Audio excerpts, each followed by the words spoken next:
My name is Jennifer Dorflinger Peck. I'll spell the middle part Dorflinger, last name Peck, P-E-C-K. Good evening, ladies and gentlemen. I have read the transcript of the zoning board hearing dated January 29th, 2024. And that, coupled with the ongoing lawsuit legal battle against Mountain Manor and the Back9, is why I am here tonight. When Back9 first broached the idea of a motocross track, they were told by your former zoning officer, Ken Wolf, that they were well within their zoning status to operate as a resort, which is noted on the deed of their property. He also informed the Back9 that they could not only operate a motocross track, but they could do so 24/7 if they wanted, a little excessive. There were no noise ordinances that would be violated, as none existed then or do now, and he wanted to work with the Back9 to make the track a joint venture, benefits for both Back9 and what it can do for the town. So what did Back9 do? They followed what they were told, complied with requirements that were asked of them. They asked key questions to ensure that they were within their rights, and they proceeded ahead with the opening of the track based on the information that they themselves ascertained from your zoning officer at that time. Nobody builds a track without getting the proper paperwork in. It obviously creates a lot of headaches after. It was a win-win for both until it wasn't. So fast forward to your zoning hearing on January 29th, and Mr. Wolf testified that he had received phone and personal appearance complaints at his office against the Mountain Manor property. Yet according to that same testimony, he failed to keep any records of those complaints, which according to his estimated guess was close to 50. Was that 50 people complaining, or was that the same 4 people who had an issue with the track complaining 50 times? We have no names and no records of those said conversations, that there wasn't any tangible evidence to be presented to verify and to quantify the accuracy of those complaints. Mr. Wolf then testified that he did not feel the Back9 was operating as a club for 2 reasons. He assumed that because there was a fee to ride, the Back9 failed to uphold the definition of a membership club and was operating for profit, when in fact that is not true. Back9 is a scheduled 501c3, which is a non-profit sports club. Anyone can become a member of Back9, and with that membership comes fees. The fees are then used to maintain the track, maintain the equipment to groom the track, and maintain safety protocols. I am sure that when it was requested, a copy of the financials to validate Mr. Wolf's statements, that became evident. Only those records were never requested. This information could then only be speculated that the Back9 was making a profit because, again, no records were there to corroborate the claim. Also, since we were splitting hairs in the testimony on the definition of a resort, it's important for you to know the amenities that Mountain Manor offers, which is over 70 fixed lodgings on their current property that can be utilized to provide accommodations and amenities to those that ride the resort facility. Mountain Manor also has a commercial kitchen, which on numerous occasions has been used for weddings, fundraisers, and church functions. Back9, an entity of Mountain Manor, also has amenities regarding food and lodging. Maybe not the traditional definition you choose to recognize, but camping and food trucks provide lodging and sustenance to satisfy the definition. Mr. Wolf then testified that while motocross is an outdoor recreational sport that is included in the definition of a resort, his hang-up was on the food and lodging component. Since I have already stated that lodging and food are available, why did Mr. Wolf take another look? As he testified, he would have if those things existed. So now here we are, over a year later, still embroiled in a costly legal battle in which Back9 won their zoning case, but to which the town has appealed, and as was stated, there's appeals going on in the higher court, but it's perpetuating further legal proceedings and costs. Legal proceedings, which I might add, were disclosed in the July 22nd Board of Supervisors meeting, as stated by Ron Karasek, that the town had spent over $8,000 in 1 month alone on legal costs, which begged the question at that time, how much had been spent altogether. I did file a right to know requesting that information, as it is, garnered from taxpayer sources, so it would be nice to know the full amount of money spent on these proceedings. You say the back nine is zoned R1, which is low density. If so, how then do you explain the apartments that currently exist in Mountain Manor? There are 2 apartment buildings with 16 units in one and 9 in the other, not to mention the pro shop and wedding venue / clubhouse. I guess the only way to explain them is under the resort status. Mountain Manor isn't the only establishment with grandfathered resort status. I understand there's also Camp Dora Golden and Mountain Vista smack in the middle of the R1 zone. Interestingly, when you view these establishments on your zoning map, none are reflected as resorts, rather as R1. It would seem your zoning map incorrectly reflects the accurate zoning of your township. I would also add that these other establishments seem to operate without prejudice to their activities. It makes me question, was there a permit required to construct and operate the go-kart track that is on Camp Dora Golden property? It would be very helpful to know what it is that people have against motocross that are against it in this town. We have hundreds of letters of support from both residents and non-residents regarding this track that speak to community bonding, financial opportunity, family time, and the investment of kids' dreams. And yet, it's very difficult to get people to entertain this value, much less want to negotiate settling the matter without conditions against Mountain Manor and their current planned projects. While certain people strive to drive Back9 and their positive influence out of town, you have Camp Dora Golden, which is currently embroiled in a alleged sexual abuse case filed on July 17, 2025 of this year. The first one was actually filed on May 14th of 2014, resulting in a guilty plea and jail time served. So I ask you, can a compromise be worked out? Do you plan on addressing the zoning of Back9? And I understand the position where it is, but can anything be done to avoid the further legal ramifications, the proceedings, the cost invested for both Back9 and the township, so we can get our children back on the track they love, back to a sport they love, and just back to being kids? Thank you for your My time. whole life, one thing I'd like to bring to your attention is, what do everybody know this area for? The Poconos. The Poconos to me is the woods, not New York City. Motocross is what goes on. Everybody out here, we all ride their bikes. It's what we are. We're not a stick and ball type of people.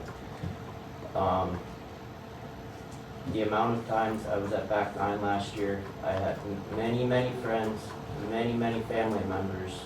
It is a sport that brings family together, brings friends together. The amount of local businesses that have benefited from Back9, I would say, is very impressive. Every time I've left Back9, I've seen very high amounts of vehicles at, for example, Lewis's Drive-In. There's a campground right up the road. I know that would be a very big benefit to them. I know they're against Back9, but if they would open their eyes a little, in my opinion, I think it would be a big benefit to them. Car washes, hotels, fast food, gas stations, everything. I do think it is a very beneficial asset to this township. I wish I had more to say, but that's all. Thank you. Edward Driver. I'm a local and a voter. And there's no place in anywhere near here that people can go enjoy dirt bikes. Thank goodness they actually had the audacity to open it, and I appreciate it. I've been here a long time.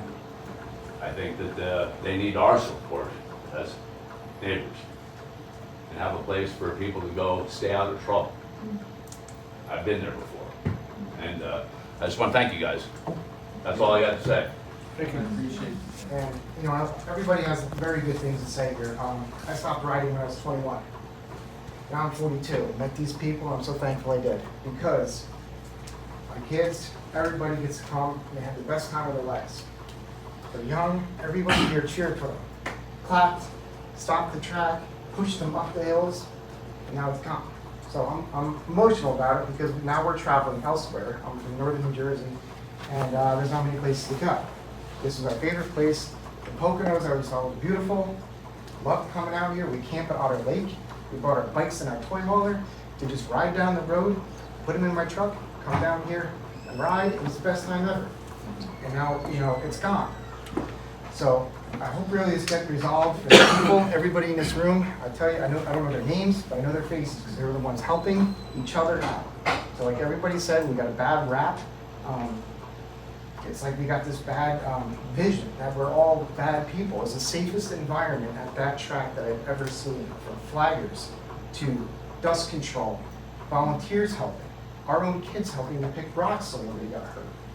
That's how it should be. Our kids turning wrenches. My son's 9 now. This was when he was 7. This is what we want to teach our kids to do. So schools, fields, football. What does the town do? They build turf fields, clay baseball fields at taxpayers' dollars. All goes to good use, correct? Right? These guys did it on their dollar. And now we get to go there and do a good thing. So it didn't cost anybody anything. So I wish this could get resolved. I cannot say anything more beneficial and good about the people sitting in this room. We travel all over New York State, Connecticut, and these are the people I want to be around. Thank you. My name is Scott, S-C-H-U-T, McLinn, M-C-G-L-I-N-N. Just first off the bat real quick, my allergies are killing me, so if I give a little cough or something, I apologize for it. I do not have COVID. I was just tested, right? I just want to talk about the history of this area a little bit. I've lived up here since I was 12 years old. I'm 53 now. I was born and raised on motorcycles. I started racing when I was 18. My kids both started racing when they were 4. I want you guys to imagine something. Have any of you ever been to a motocross track? Yes? You have? Okay. Imagine a utopia, a sport, where your fiercest competitor is parked right next to you. And you pull your bike out of the truck and you go, oh no, I have a flat tire. Without even asking if that person's within earshot of you, and 5 others, they will all get up and do everything they can to get your bike on the track, even though you're their competitor. It creates a family value of respect, honor, and camaraderie that most sports don't possess. It keeps kids in line. It keeps families together. It keeps communities together. Now I'm going to ramble off some names now that a lot of you have never heard of. Ace, Diamondback, Englishtown. Those are 3 tracks that are within 2 hours of here. They're gone. Now they're going after Sleepy Hollow, down Fredericksburg. That's 2 hours from here. Rouse Creek was a place where we can go 3 hours away, spend $85 to ride for 1 day. Not even a regulated track. Gone. There's not many places left. You got Evansville, which is an hour and a half away from here. You got Hurricane Hills, which is an hour and a half away from here. And they're regulating them so heavily that there's no place to ride. Scott, I apologize, you said Hurricane? Hurricane Hills, as in the storm hurricane.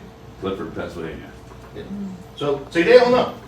We don't know because it's getting so hard to find a place to ride that we all do as a family, as a community. I met this family when you first opened. Walked up, they welcomed me into their family ever since then. I feel like I know them, and I've only met them 5 times. When I first got there, I had broken my leg. You know what they did? They pulled out a golf cart so that I could get around the track and ride. I had only met them once before. Name another sport you can go to where something like that happens. You can't. And nobody is helping. And I'm not putting it on you. I'm talking all the townships. All of them. Instead of fighting, how about we fight to find a way to make it work? Instead of spending all the money on legal fees, hey, how about if we pitch in and we help? What can we do to come to make this amicable for everybody involved? As far as I understand, the biggest part is the noise. How about a wall that the community puts together? I can guarantee you, I'd open my wallet. I already built the wall. So, and as far as them doing it for profit, has any of you or anybody that you know of in the government looked to see how much it costs to run a motocross track? The bulldozer alone has to be about $500,000. Not to mention all the watering that you have to do, and the maintaining, and the insurances that you have to do. And getting it at what, $30, $40, $50 each? I don't know what they're charging, that's fine. You know, the membership fees and stuff like that. But collect $800 every time you open up to make up the $500,000 that they put down to get the bulldozer. When would they be able to turn a profit? Let's just look at it in reality, and instead of everybody fighting each other, how about we sit down, we talk like human beings, grown-ups, and try and kind of find a way to come to an agreement. Does that make sense to everybody? Thank you for your time. I go by Mo. Martis, can you spell your last name, please? My last name is Deridal. And I just want to make it short and quick. We're a motocross family. I met her through Instagram before Back9 because of how the love and the passion that their family brings to motocross. We all pay a lot of money to live here. I'm a landlord, I pay a lot, you know what I mean? We're not doing anything wrong. We just want the track open. Like, I don't have all the perfect stuff to say. It's just, I just want to come to an agreement. Let's just ride. You know, we're not, all the zoning is followed everything. Like, I'll give you a brief story about myself. I'm from New York City. My parents, I'm 31 years old. When I was 9 years old, in 1999, I was watching TV, I saw motocross, and I saw guys wheeling up and down the street. I'm like, wow, I want to ride motocross. My parents bought a house in the Poconos. I've been here for 20 years. We literally moved here for me to ride a dirt bike. You know, we're not doing nothing wrong. We're just riding dirt bikes. I look like a basketball player, I know. I don't play basketball. I don't do football. No. Ride dirt bikes, and I snowboard in the winter just to keep me fit. Please, you know, we all live here locally. I want to be able to go to a restaurant and bar, see you guys, high five, we did it. I'll probably live down the street from you. You know what I mean? Let's, please. Please. Thank you. God bless you. Thank you.